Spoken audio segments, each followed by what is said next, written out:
Aerith's burial scene in the OG FF7 shows Cloud placing her in the middle of a spring at the Forgotten Capital.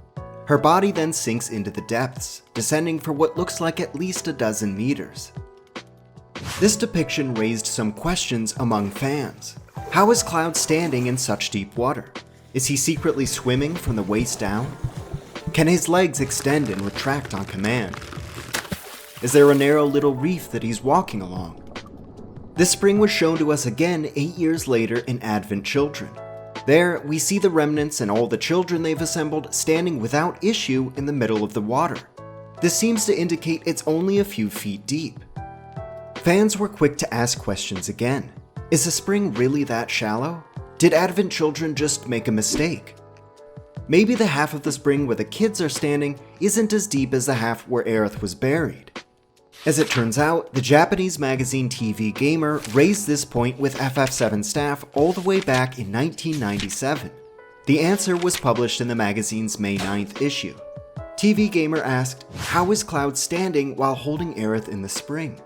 Square's response, "With that scene, we'd like it if players would understand it more as a visual of Aerith going someplace far away and out of reach." The dev team seems to be saying Aerith's long descent is a symbolic way of conveying distance and loss.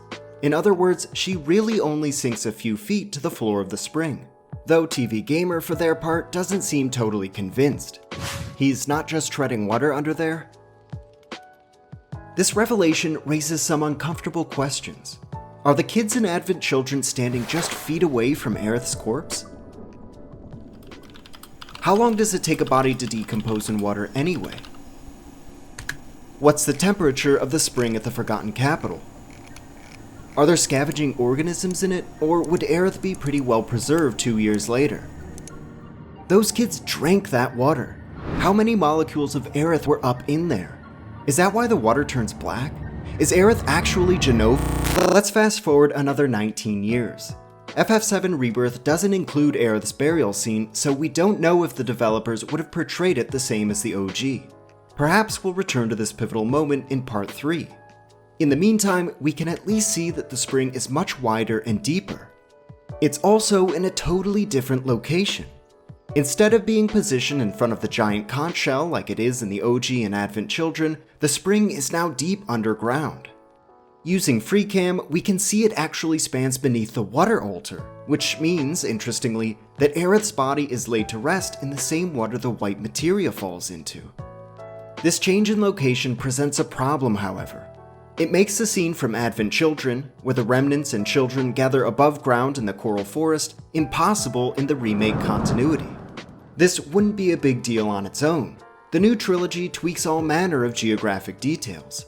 The problem is, the end of Remake already includes a shot of this scene from Advent Children, conch shell and all. What started as a neat tie-in to the compilation now seems destined to be called a gaffe. But who knows, maybe the developers have a trick up their sleeve to make it all make sense. Anyway, what was this video supposed to be about? Oh, right, Aerith sinking into the spring. Yeah. It was just a metaphor re-fantasio. Congratulations, Shioka.